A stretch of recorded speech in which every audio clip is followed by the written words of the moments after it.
pregunta obligada. Sé que hay un tema de seguridad muy importante que está siendo manejado diariamente, constantemente.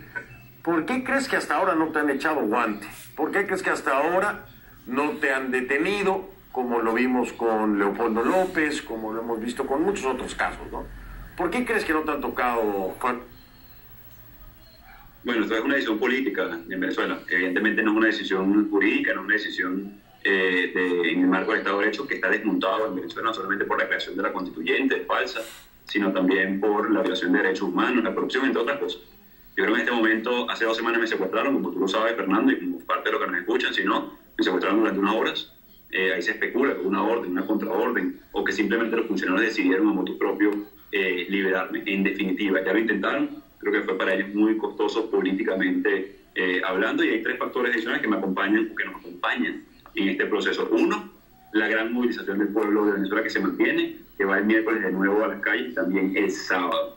Lo segundo es la Constitución. Estoy haciendo funciones constitucionales amparados en nuestra Carta Magna, y que nos da un poder, una autoridad y sobre todo una moral para poder hablar con mucha fuerza de cara a ejercer competencia, a poder interactuar con los factores e incluso hablar a las fuerzas más. Y el tercer elemento, sin duda, es el respaldo internacional contundente, el cual hemos recibido de todos los países del mundo. Por supuesto, aquí hay un tema que a mí me trae mucha confusión con el tema de la amnistía, ¿no? Dentro de esta ley de amnistía dice que se establece que se darán todas las garantías constitucionales en favor de todos aquellos funcionarios civiles y militares que colaboren en la restitución de la democracia y el orden constitucional en Venezuela. ¿Qué podemos entender como colaboración, Juan? Porque es un término muy ambiguo, ¿no? O sea, ¿cómo yo puedo decir que colaboré precisamente para eso? ¿Qué colaboración tendría que haber de parte de un Guardia Nacional Bolivariano? ¿Tomar las armas, dejar las armas, salirse de la Guardia Nacional? ¿Cuál es esa colaboración que esperan para poder ajustarse a la ley de amnistía?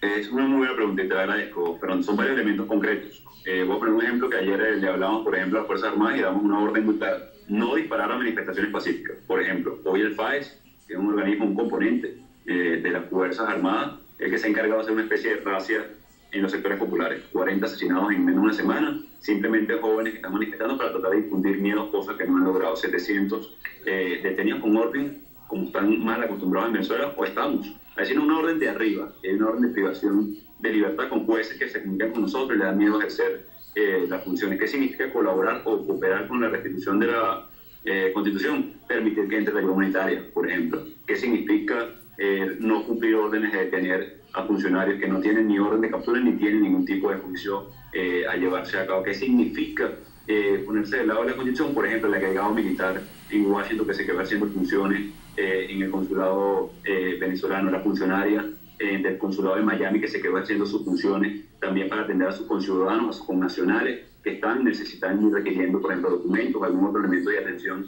en territorio foráneo, pero que son ciudadanos venezolanos en definitiva. Así que son muchos los elementos puntuales que vamos a necesitar y exigir de nuestras Fuerzas Armadas para ir acotando esa colaboración, y además que pase por utilizaste una palabra hace unos minutos, Fernando, que es justicia transicional. Eso tiene que ver mucho con ese elemento también, y poder nosotros no proveer de ningún otro elemento que sea, por supuesto, justicia, pero de cara a generar gobernabilidad, estabilidad, atención a la emergencia y sobre todo redemocratizar Venezuela. Juan, el director de la ONG de Foro Penal, Gonzalo Gimió, pidió que se incluyera una cláusula expresa de exclusión de la misma de quienes hayan violado los derechos humanos. ¿Lo van a tomar en cuenta? ¿Lo van a hacer o no? Sí, sin duda, sin duda. De hecho, estamos en fase de consulta pública. Hubo una muy buena reunión en el Parlamento en vicepresidencia con más de 30 ONGs. Esto es un proceso en construcción. Hay que tomar en cuenta a las víctimas, hay que tomar en cuenta a los familiares de las víctimas. Como te decía antes, Fernando, hemos recibido muchas cicatrices como sociedad. Hay que sanarlas, pero para sanarlas también debemos encontrar el espacio y el equilibrio para lograr esa justicia transicional. Por ejemplo, un elemento puntual: esos funcionarios del FAE que están asesinando a nuestros jóvenes no son beneficiarios evidentemente de algo como esto, todo lo contrario. Debe caer el peso de la ley nacional e internacionalmente. interesante. Juan, me queda muy poco tiempo, tengo muchísimas preguntas, pero yo les decía a mis invitados en la semana pasada, durante el fin de semana, esto es un tema, Venezuela ya no es un tema venezolano, Venezuela es un tema global, geopolíticamente está teniendo un impacto inmenso en Estados Unidos, Rusia, China, Turquía. ¿Ustedes están conscientes y estás consciente de que puede llegarse a dar un escenario caótico por el enfrentamiento de países a favor y países en contra? ¿Qué harías si llega a darse este escenario siendo el territorio Venezuela? ¿A qué me refiero? Imagínate un escenario como el de Siria. Juan, ¿están dispuestos a llegar hasta eso? Y nosotros estamos dispuestos a hacer lo necesario para recuperar la democracia, el bienestar, la estabilidad de nuestro pueblo, generar el reencuentro, el acercamiento de todos los sectores del regreso a la patria, de tantos que quieren regresar, de reencontrarnos en familia. Son muchos los elementos que queremos los venezolanos en el corto plazo. Ahora, hablando, por ejemplo, de Rusia y China. En definitiva, Rusia y China tienen intereses sobre Venezuela. Son miles de millones en inversión. Y nosotros hemos dicho una frase, Fernando, que es muy importante y aprovecho este espacio. Maduro no protege a nadie. Hablando de la persecución a los suyos, por cierto, cuando hablaba de Luis Ortega Díaz, cuando hablaba de Miguel Rodríguez Torres, cuando hablaba de Nelson Martínez, cuando hablaba de tantos otros. Ni siquiera los suyos. Y tampoco del hambre, de la necesidad, de la pobreza. Pero tampoco la inversión. O sea, si a alguien le conviene hoy que mejore y que recuperemos el Estado de Derecho, la seguridad jurídica, la capacidad para invertir y reinvertir en Venezuela, un país que tanto recursos naturales son precisamente los inversionistas que tienen intereses sobre Venezuela. Ya hablo en ese caso de los países que tú mencionabas, pero ahora voy más allá. O sea, Venezuela tiene un potencial enorme y nosotros vamos a trabajar muy duro, no solamente para captar inversión extranjera que nos ayuda a reactivar el aparato productivo, siempre desde el punto de vista de soberanía y ejercicio de nuestra Constitución y leyes, pero si alguien hoy precisamente quiere un cambio en Venezuela, no tengo duda de que son incluso parte de esos países.